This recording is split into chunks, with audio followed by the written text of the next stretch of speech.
اللہ اللہ اللہ اللہ اللہ۔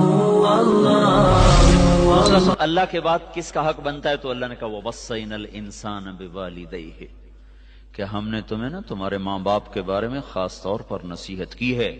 ذکر کیا ماں باپ کا، اور آگے تفصیل میں گئے، ماں کو صرف ذکر کیا، حملتہ امہ وہنا علی وہن، تیری ماں نے تجھے اٹھایا بڑے دردوں کے ساتھ۔ یہ وہنا علی وہن، دردوں کے ساتھ، لیکن عربی زبان بڑی خوبصورت ہے، یہ ترجمے سے اس کی اصل تعبیر سامنے نہیں آتی۔ اس کا اللہ تعالیٰ کیوں کہہ رہا ہے؟ یہ ہے نا میری ہتھیلی، اس پر آپ چیزیں رکھ دو، تو جب یہ جگہ پر ہو جائے گی نا تو اس کے بعد رکھنے کی جگہ کوئی نہیں اس کے اوپر، تو اب اس کے اوپر چیزیں رکھی جائیں گی، اوپر رکھی جائیں گی ایسے۔ تو اللہ تعالیٰ یہ کہہ رہا ہے اپنے ماں باپ کی خاص طور پر خدمت کرو، اور خاص طور پر ماں کی، کیوں کہ تیری ماں نے تجھے اٹھایا دردوں پر درد رکھتے ہوئے، اس کا سارا بدن جب دردوں سے بھر گیا، اور ابھی درد آ رہے ہیں، وہ تو ختم نہیں ہوئے، 9 مہینے کے درد چل رہے ہیں، تو جب اس کے بدن کا رواں رواں، رونگٹا رونگٹا، بال بال دردوں سے بھر گیا، تو پھر اوپر درد کی تہ لگتی گئی اور 2.5 سال تیرے دودھ چھڑانے تک اس نے یہ درد سہے۔ لہذا دیکھو خبردار اپنی ماں باپ کے آگے چوں بھی نہ کرنا، لا تقل لہما اف، ان کے آگے اف بھی نہ کرنا۔ اتنے خوبصورت انداز میں اللہ نے ماں باپ کا حق سمجھایا ہے۔ انشکر لی ولوالدیک، میرے آپ بچے ہو، میں تمہیں عربی سمجھا نہیں سکتا ہوں۔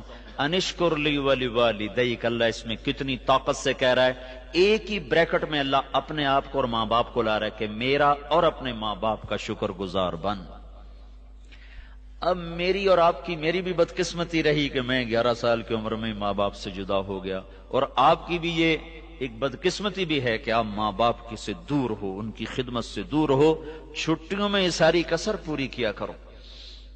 ایک آدمی آیا، کہا یا رسول اللہ میں نے اپنی ماں کو کندھے پہ بٹھا کے حج کرایا ہے، کبھی اللہ آپ کو حج پہ لے جائے گا تو آپ دیکھنا کتنا مشکل سفر ہے، اب تو سڑکیں ہیں پھر بھی مشکل ہے، کوئی 16 میل بنتا ہے مکہ سے جو مینا کا وہ جو عرفات ہے، وہ قسطوں میں چونک کے جاتے ہیں، 15-16 میل کا سفر ہے، اور وہ پہاڑ پہ کہ میں نے اپنی ماں کو کندھے پہ اٹھایا، حج کرایا، طواف کرایا، اب میں نے اپنی ماں کا حق ادا کر دیا۔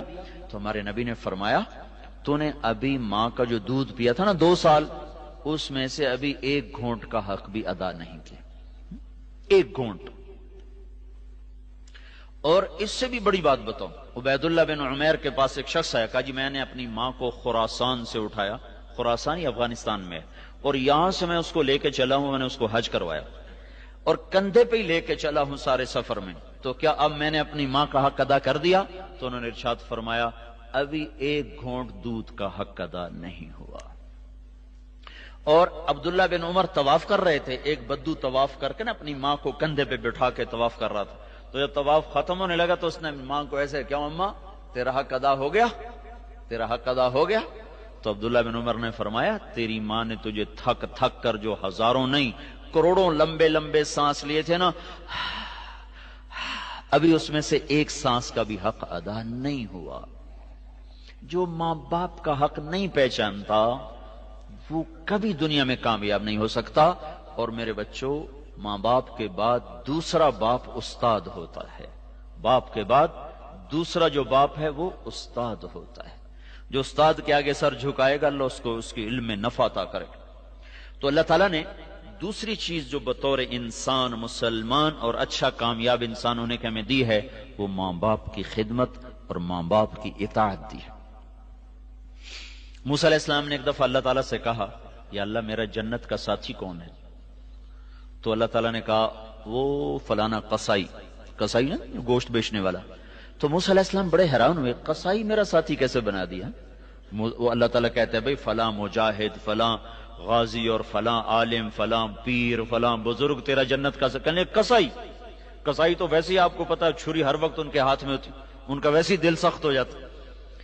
تو موسیٰ علیہ السلام دیکھنے چلے گئے، میں دیکھوں تو وہ کون سا قصائی ہے جو جنت میں میرا ساتھی بن گیا ہے؟ تو دیکھا ایک قصائی ایسے بیٹھا چوکڑی مار کے اپنا گوشت کاٹ رہا ہے، بیچ رہا ہے، دیکھتے رہے۔ جب وہ اس کا گوشت ختم ہو گیا نا تو اس نے ٹکڑا اٹھایا ایک گوشت کا اور تھیلے میں ڈال کے چل دیا. تو موسیٰ علیہ السلام کہنے لگے میں تیرے ساتھ آ سکتا ہوں؟ اس کو نہیں پتا یہ موسیٰ ہیں. کہنے لگا آ جاؤ. وہ گھر گیا, اس نے جا کے وہ گوشت کی بوٹیاں بنائیں, پھر ہانڈی پہ چڑھایا اور ادھر آٹا گوندنا شروع کیا. پھر آٹا گوندنے کے بعد رکھ دیا, وہ تھوڑا سا نرم ہونے میں کے لیے چھوڑ دیا. پھر ہانڈی پہ آ گیا, اس کو پکایا, اتنے میں آٹا نرم ہو گیا تو اس نے اس کی روٹیاں پکائیں. پھر اس کو پلیٹ میں سجایا, تھالی میں سجایا اور ٹرے اٹھا کر ایک بوڑھی عورت ایسے لیٹی پڑی تو اس نے اٹھا کے کندھا دیا اور نوالے بنا بنا کے اس کو کھلاتا رہا. پھر جب اس نے کھا لیا تو اس نے اس کا منہ صاف کیا تو اس نے کچھ کہا, عورت نے کچھ کہا, اس نے ہٹا دیا. موسیٰ علیہ السلام نے کہا یہ کون ہے؟ کہا جی میری ماں ہے, بہت ضعیف ہو گئی ہے, میں صبح جب جاتا ہوں ساری اس کی خدمت کر کے جاتا ہوں, پھر اپنے کام پہ جاتا ہوں, شام کو جب واپس آتا ہوں پہلے اس کو کھانا کھلاتا ہوں, اس کے بعد اب میں اپنے بچوں کو کھانا کھلاؤں گا, دیکھوں گا. تو موسیٰ علیہ السلام نے کہا یہ کیا کہہ رہی تھی جب تو منہ صاف کر رہا تھا, لٹا رہا تھا, یہ کچھ کہہ رہی تھی؟ وہ کہنے لگا جی یہ پاگل ماں ہے, جب بھی میں اس کی خدمت کرتا ہوں شروع ہو جاتی اللہ تعالیٰ تجھے جنت میں موسیٰ کا ساتھی بنائے.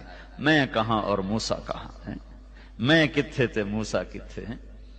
تو موسیٰ علیہ السلام نے کہا نہیں, تیری ماں نے تیرا کام بنا دیا ہے, میں ہی موسیٰ ہوں, تجھے دیکھنے آیا ہوں. تو میرے عزیزو ہم بھی بس اللہ معاف کرے, مجھے بھی یاد آیا جب پیسے ختم ہوتے تھے نا اسی وقت ہی میں خط لکھا کرتا تھا, اتنے پیسے بھیج دیں. تو ایک دن میرے باپ کہنے لگے بیٹا بس جب پیسے ختم ہوتے ہیں تو اسی وقت ہی خط لکھتا ہے, آگے پیچھے تو کبھی تو میں خط لکھا ہی نہیں ہے. تو میرا خیال ہے تم بھی ایسا ہی کرتے ہوگے, جب پیسے ختم ہوتے ہوں گے پھر خط لکھتے ہوگے. تو اگر تم ان کی خدمت اب تو کرنی, ان کو ہر ہفتے خط لکھو, ہر ہفتے نہیں لکھتے ہو ہر 2 ہفتے کے بعد خط لکھو, ان کا حال پوچھو, اپنا حال دو, اپنے ماں باپ کے لیے دعا کرو. مجھے ایک نوجوان ملا, بڑا ذمہ دار کا بیٹا, کہنے لگا مولانا میری آج تک کوئی دعا رد نہیں ہوئی, میں جو دعا مانگتا ہوں قبول ہو جاتی. میں نے کہا تمہارے پاس کیا نسخہ ہے بھائی, ہمیں بھی بتا دو. کہا جی میں ایک تو روزانہ اپنے ماں باپ کو رات کو جب وہ سوتے ہیں نا تو اپنے باپ کو بھی دباتا ہوں, اپنی ماں کو بھی دباتا ہوں, اور جب مجھے کوئی دعا مانگنی ہوتی ہے تو ان کو دبا کر پھر ان کے قدموں میں بیٹھ جاتا ہوں. پہلے اپنے باپ کے پاؤں اپنے منہ پہ ملتا ہوں اور اس کو چومتا ہوں, پھر ماں کے پاؤں اپنے منہ پہ ایسے ملتا ہوں, پھر چومتا ہوں, پھر ان کے قدموں کے نیچے بیٹھ کے دعا کرتا ہوں. میری آج تک کوئی دعا رد نہیں ہوئی. تو میرے عزیزو ماں باپ کے فرما بردار بننا, ان کو دکھ نہ دینا, ہمیں پتہ نہیں تھا. جب پتہ چلا تو وہ مر گئے, چلے گئے. اب میں ان کو واپس نہیں لا سکتا ہوں. تمہارے اللہ کرے زندہ ہوں تو تم ان کی خدمت کر لینا, تمہیں اتنے تمہارے نصیب جاگیں گے کہ یہ ڈگریاں وگریوں سے کچھ بھی نہیں ملنے کا. اگر تم نے ماں باپ کی دعا لے لی تو اس پر جو ملنے والا ہے وہ تمہاری اگلی نسلیں بھی اس سے فائدہ اٹھائیں. کبھی بد دعا نہ لینا. اللہ